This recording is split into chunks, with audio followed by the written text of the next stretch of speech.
ভাই মিষ্টি কুমড়াটা বিক্রি করেন কেন ভাই? আশ্চর্য, আমি তো আচ্ছা আপনার এটা 20 টাকা, তো আমি 40 টাকা দিব, 100 টাকা দিব, দেন। আচ্ছা আমি মানে বুঝলাম না, আমাদের কাছে বিক্রি করতে চাচ্ছে না কেন?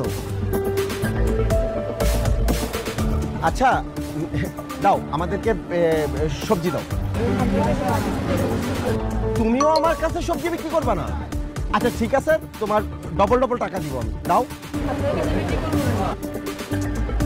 তাহলে আমরা কি না খেয়ে থাকবো? তা আমরা এখন রান্না করবে কি, খাবো কি আমরা?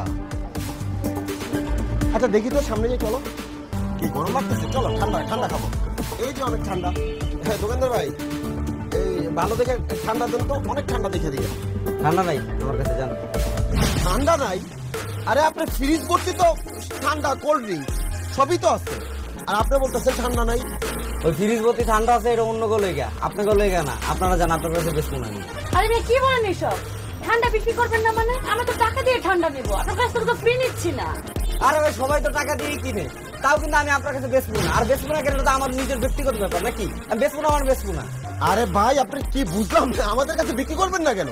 দেখেন ভাই, আপনারা কিন্তু জানতো ভাই, এমনি আমার দোকানে আল্লাহ দিলে অনেক বেচা বিক্রি হয়, কিন্তু আপনারা যে ঢুকছেন না, বেচা বিক্রিটা সমস্যা হয়ে যাবে। আমার বেচা বিক্রি আর ভালো হইব না। এতে ভালো হয় কি আপনারা জান গাবেন, তাহলে আর অভিশাপটা আমার লাগবো না, অভিশাপটা বেচতে দেবো। আমরা দোকানে এলে তো অভিশাপ লাগবে? বুঝলাম না তো আপনার কথাটা। কি হয়েছে এটা তো আপনার জানার দরকার নেই, জানার দরকার আছে। আপনার যাইতে বলছিলেন যাবেন গা, শেষ। আপনার কাছে বিক্রি করবো না। আচ্ছা ভাই কি হয়েছে, আজকে আমরা খুবই বিরক্ত, কি হয়েছে বলেন তো? আপনার কাছে আমি কেন বিক্রি করবো?